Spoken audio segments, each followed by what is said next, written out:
हे hello one, मैं हूं आपका इनोनिमस भैया। आज की crypto news and bitcoin analysis शुरू करते हैं और आपके क्वेश्चन का क्लियर कट आंसर भी मैं दे दूंगा बिकॉज कल के वीडियो पर कुछ मेरे छोटे बड़े भाइयों ने कमेंट करा था कि भैया क्लियरली बोलो करना क्या है, कंफ्यूजन हो रहा है कि इस समय बाय करना चाहिए या नहीं और डिप आएगी या नहीं। तो इसके ऊपर भी कम शब्दों में सटीक बात करेंगे। सीधा वीडियो को शुरू करते हैं और सबसे पहले सबसे इंपॉर्टेंट अपडेट को कवर कर लेते हैं जो कि कल देर रात तक हमें मिल चुकी थी।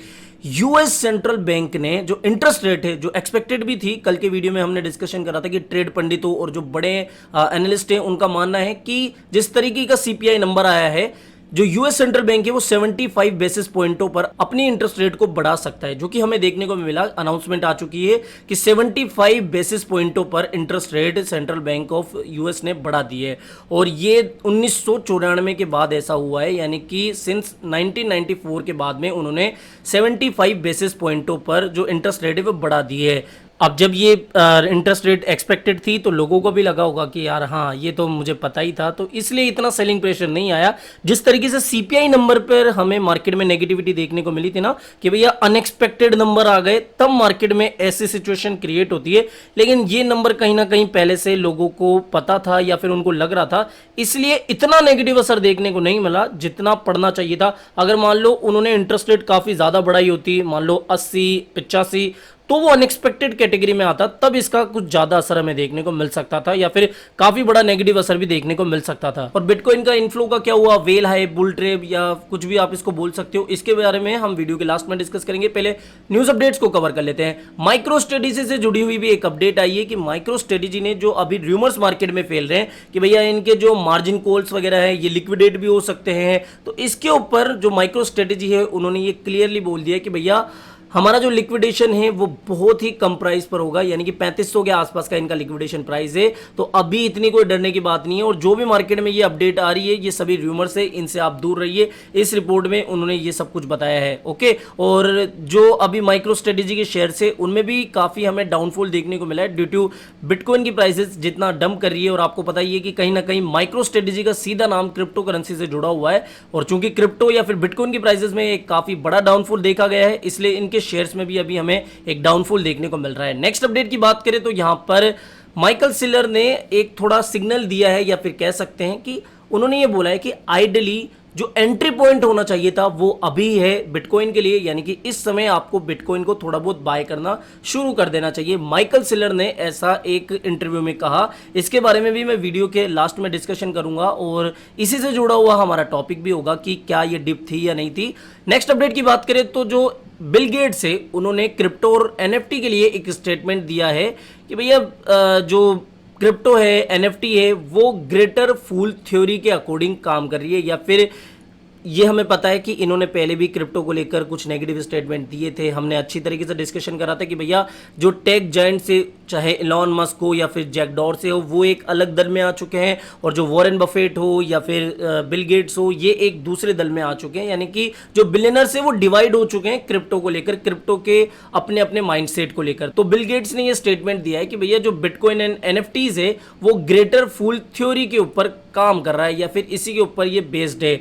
एनएफटी के लिए तो नहीं, लेकिन क्रिप्टो के लिए मैं साफ साफ कहूंगा कि बिल्कुल नहीं। अब ये ग्रेटर फूल थ्योरी क्या है बेसिकली कि जैसे मान लो मैंने कोई मट्टी खरीदी, ठीक है, मैं बेवकूफ़ हूँ और मैंने कोई घटिया सी चीज़ खरीद ली, तो कोई मुझसे बड़ा बेवकूफ़ आएगा और उस घटिया सी चीज़ को खरीद लेगा। तो ये होती है ग्रेटर फूल थ्योरी। तो बेसिकली उन्होंने क्रिप्टो या फिर एनएफटी के लिए इसी तरीके से कहा है। एनएफटी के लिए थोड़ा सा हम इसको देख सकते हैं बिकॉज मार्केट में ऐसी ऐसी एनएफटी है जिनका कोई मतलब ही नहीं है, लेकिन फिर भी लोग उनको बाय कर रहे हैं और उनको सेल भी कर रहे हैं, ओके। नेक्स्ट अपडेट की बात करें तो इथीरियम के जो नंबर ऑफ एड्रेसेस है, जिन एड्रेसेस में एटलीस्ट एक कॉइन है, उनकी तादाद बढ़ती जा रही है, वो अपने ऑल टाइम हाई पे पहुंच चुके हैं। यानी कि इथीरियम के ऐसे एड्रेसेस जिनमें एटलीस्ट एक इथीरियम है, उनकी संख्या लगातार बढ़ती जा रही है और अपने एटीएच पर वो पहुंच चुकी है। और कल के वीडियो में जैसा मैंने आपको बताया था, मेरे सेकंड चैनल का, ये मेरा सेकंड चैनल है एसडीबी क्रिप्टो, और भाई लोगों इसको भी जाके सब्सक्राइब करो, इसको भी थोड़ा सा सपोर्ट करो।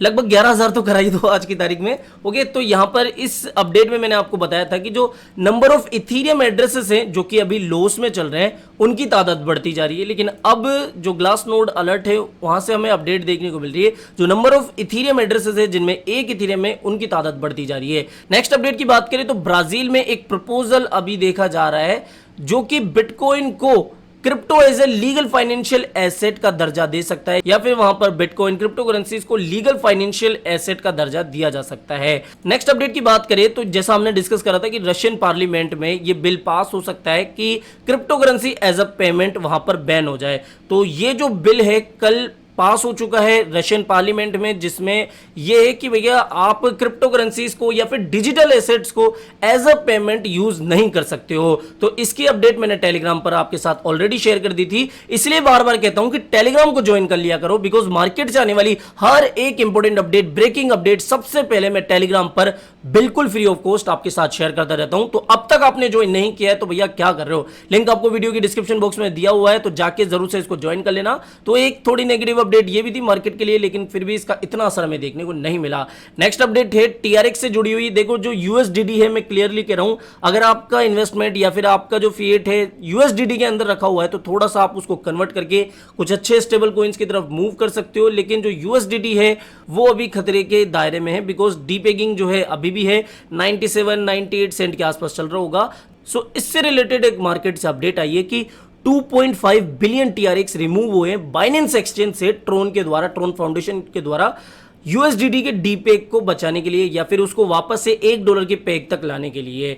तो इसकी वजह से टीआरएक्स की प्राइस पर भी एक असर हमें देखने को मिला। टीआरएक्स के प्राइसेस में अभी हमें काफी बड़ा डंप देखने को मिला, क्योंकि जो उनका स्टेबल कॉइन है वो अभी डी पेग होना शुरू हो चुका है और काफी लोग अब इसके ऊपर चर्चा करनी शुरू कर दिए हैं कि जो नेक्स्ट लूना है वो यूएसडीडी होने वाला है, नेक्स्ट लूना टीआरएक्स भी होने वाला है। तो ऐसा काफी लोग अभी बात कर रहे हैं। आपकी क्या राय है एक बार कमेंट करके जरूर से बताना। तो बस इतनी ही अपडेट थी। अब बात करते हैं बिटकॉइन के बारे में।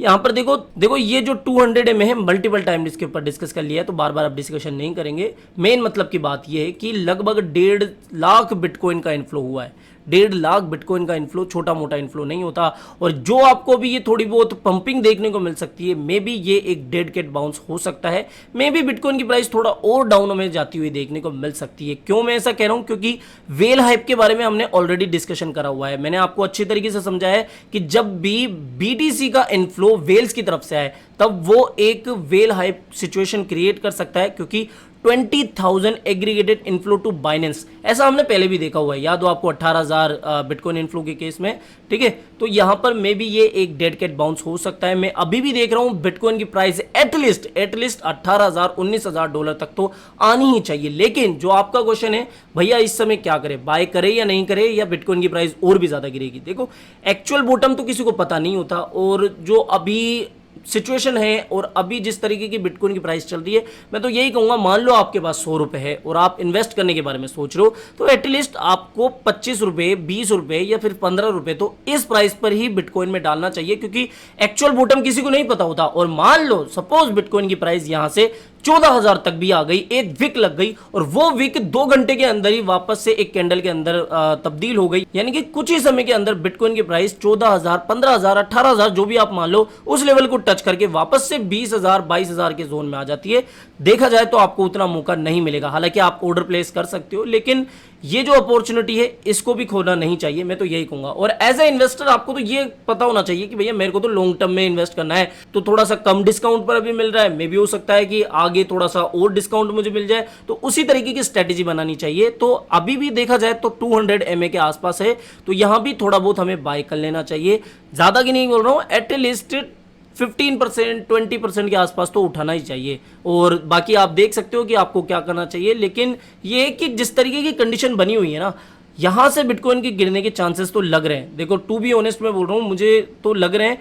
और हालांकि बिटकॉइन ने 20,000 का एरिया टच कर लिया है, एक नया लो बनाया था कल, तो वहां पे भी मैंने कुछ ईथर लिए थे। लेकिन मैं जहां तक समझता हूं जिस तरीके का इनफ्लो ऑन-चेन डेटा में अभी देख रहा हूं, मार्केट के यहां से थोड़े और डंप करने के चांसेस बन रहे हैं। एटलीस्ट 18,000 तक तो आए ही आए। सो बस आपका क्लियर कट आंसर आपको मिल गया कि पार्ट्स में आप उठाओ, और इन्वेस्टर हो तो बस डिस्काउंटेड प्राइजेस के चर्चा करो कि भैया हाँ और डिस्काउंट हमें मिल सकता है, क्योंकि आपको ये पता है कि बिटकॉइन की प्राइजेस यहां से $50,000 या फिर $70,000 तो इजीली जा सकती है, बिकॉज इसने एक हाई लगाया है, और एटलीस्ट बिटकॉइन तो अपने हाई को तोड़ेगा ही तोड़ेगा, और कोई कोइन तोड़े या ना तोड़े, तो इस बात का ध्यान रखो। ओके, सो ये जो 200 में है ये भी एक थोड़ा बहुत बाइंग जोन है, लेकिन अपना जो अच्छा फंड है वो बचा के रखो थोड़ी सी और डिप बाइंग के लिए, और जैसे ही आपको एक नई डिप मिले, एक नया बॉटम मिले, वहां पर थोड़ा थोड़ा आप इन्वेस्ट करते जाओ। मेरे अकॉर्डिंग तो यही एक स्ट्रेटेजी सही होती है। ओके, बाकी आपको और कुछ इसके बारे में कहना है तो जरूर से बताना। फिलहाल इस वीडियो में इतना ही। आई होप ये वीडियो आपको पसंद आया होगा, तो वीडियो पसंद आया हो तो डेफिनेटली वीडियो को लाइक करना है, टेलीग्राम चैनल को ज्वाइन कर लेना, बिकॉज मार्केट से आने वाली हर एक इंपॉर्टेंट अपडेट आप भी देख सकते हो कि इतना इनफ्लो का डेटा आज भी आया है। ठीक है, मतलब इतना डेटा आने के बाद में बिटकॉइन की प्राइसेस फिर भी पंप हो रही है, तो इसको हम क्या कहेंगे कमेंट करके बताना। मिलते हैं जल्दी नई अपडेट के साथ। टिल देन जय हिंद, जय भारत।